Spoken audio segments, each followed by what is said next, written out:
Oke, salam dan salam sejahtera, dan pencerahan saya adalah untuk menjawab kenyataan yang dikeluarkan oleh Ketua Penerangan PAS apabila mempertikaikan Rafizi tidak kemukakan penyelesaian isu kenaikan harga makanan.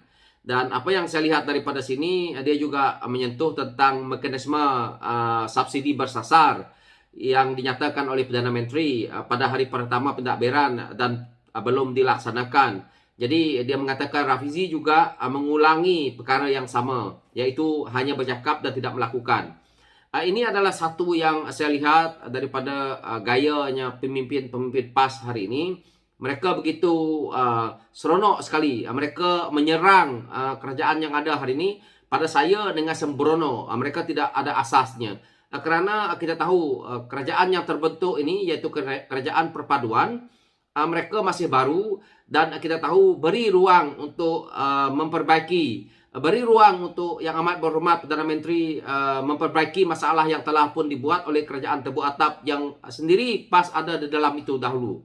Jadi kerosakan yang berlaku dalam pentadbiran negara hari ini adalah sebahagiannya dilakukan oleh Kerajaan Perikatan Nasional. Yang mana kita lihat hutang yang begitu besar telah pun dibuat oleh Kerajaan Perikatan Nasional dan PAS ada di dalam itu berseronok memakan gaji buta. Yang mana apa yang dikatakan di sini, yang mana dia mempertikaikan isu telur contohnya. Langkah import telur tidak selesai dalam masa tuntas. Itu menurut pengarah Maidin kata dia.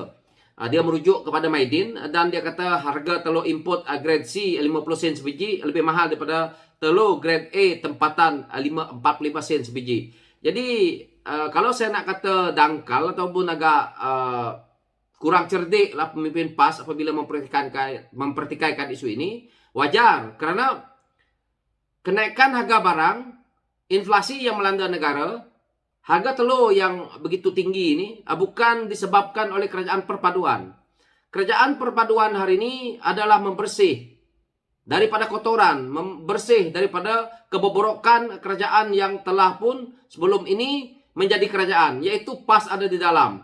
Waktu PAS ada di dalam, kenapa perkara ini pemimpin PAS ini tidak bersuara? Kenapa hari ini Ketua Penerangan PAS Pusat ni, yaitu Khairi Nizam Khairuddin ni, kenapa kamu tidak mempertikaikan menteri kamu waktu itu?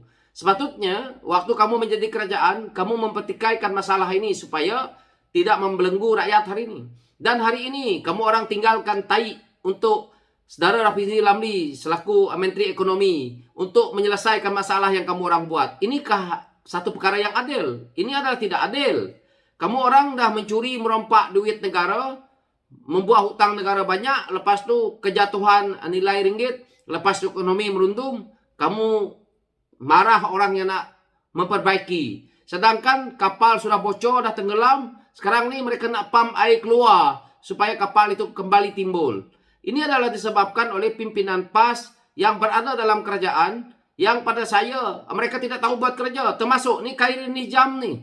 Jadi dia tidak perlu nak mempertikaikan secara Rafizi. Jauh panggang daripada api.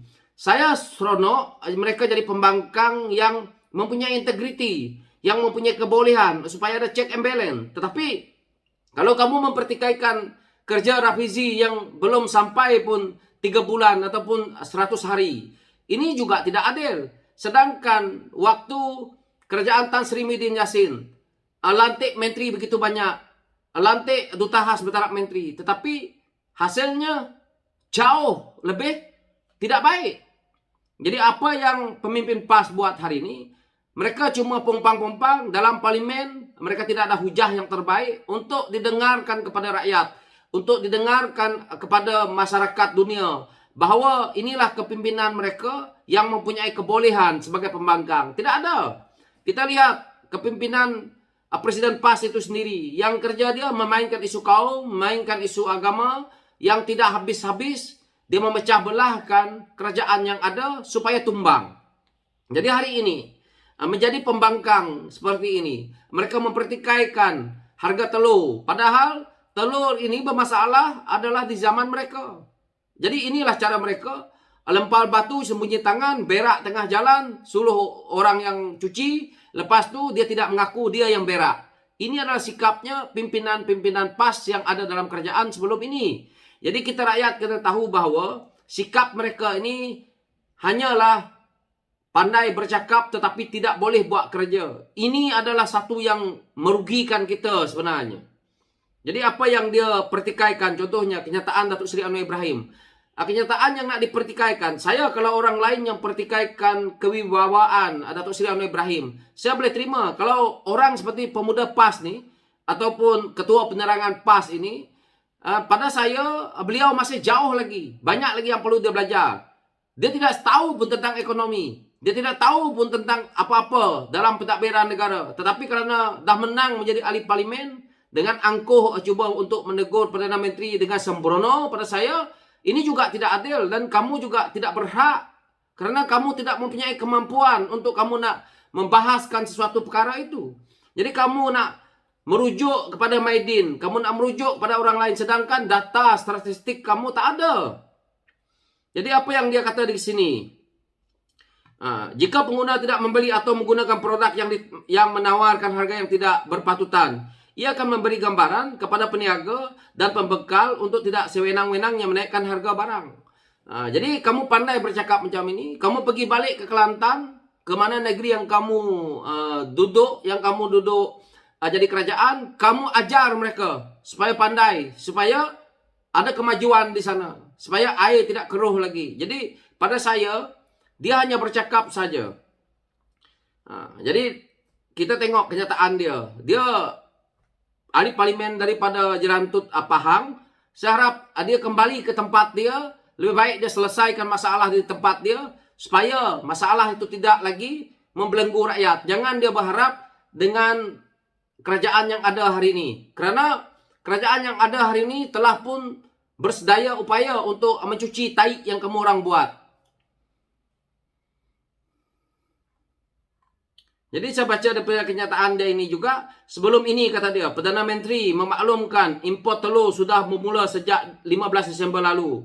Dengan permulaan kemasukan sebanyak 100 biji telur sebagai langkah kerajaan untuk menampung keperluan dan permintaan di pasaran, selain bagi tujuan mengawal harga. Ya, itu adalah langkah yang dibuat oleh Perdana Menteri yang ada hari ini. Patutnya pemimpin PAS malu dengan apa yang Perdana Menteri buat hari ini.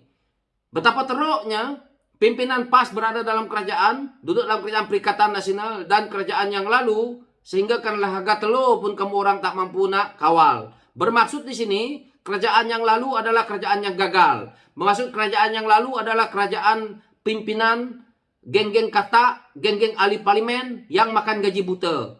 Itu saja. Tidak perlu nak mempertikaikan kerja orang lain. Dan saya bukan nak menjawab isu ini kerana Saudara Rafizi Lamli adalah orang yang saya sukai dan saya membangkang perkara ini disebabkan perkara itu. Antara puncanya saya nak menjawab perkara ini adalah kerana saya tidak suka cara kepimpinan muda seperti yang ada di PAS ini. Mereka seolah-olah menunjukkan mereka mempunyai kepakaran, seolah mereka sangat hebat, tetapi hanya tong kosong. Yang saya marah sekali adalah kerana apabila duduk dalam kerajaan, pimpinan PAS senyap membisu. Kerana apa? Kerana dapat jawatan, kerana dapat gaji besar, kerana mendapat kenikmatan bertaraf menteri, menggunakan semua kemudahan kerajaan. Tetapi mereka lupa bahawa itu adalah duit rakyat. Lepas tu main isu kaum, main isu agama. Apakah ini satu yang terbaik? Tidak.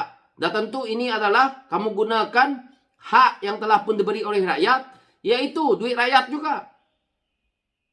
Tetapi kamu mempertikaikan ini, kamu orang makan duit daripada kerajaan. Adakah ini boleh dikirakan halal atau haram? Jadi jawab ini semua pemimpin PAS. Jangan hanya menggunakan dalil-dalil yang melibatkan agama, melibatkan kaum, tetapi kamu orang sebenarnya berselindung di sebalik dalil-dalil yang ada. Inilah pencerahan saya buat pemimpin PAS, terutamanya pemimpin-pemimpin muda yang seperti ini, agar kamu lebih paham, jangan ke politik ini untuk mencari kekayaan sendiri, jangan untuk kepentingan pribadi sendiri. Buktikan. Saya rasa tidak ada pimpinan PAS, walaupun selama ini PAS adalah parti yang mengatakan parti Islam se-Malaysia, belum ada pimpinan PAS yang setelus Saudara Rafizi Lamli. Belum ada. Belum ada pimpinan PAS yang sanggup untuk mencari duit dan duduk dalam politik ini bukan dengan nak mencari kaya seperti Syaril Rafizi Ramli. Tak ada. Saya rasa yang ada semuanya berebut-rebut nak pegang jawatan penting. Itu saja. So itu pencerahan saya. Sekian, terima kasih. Thank you.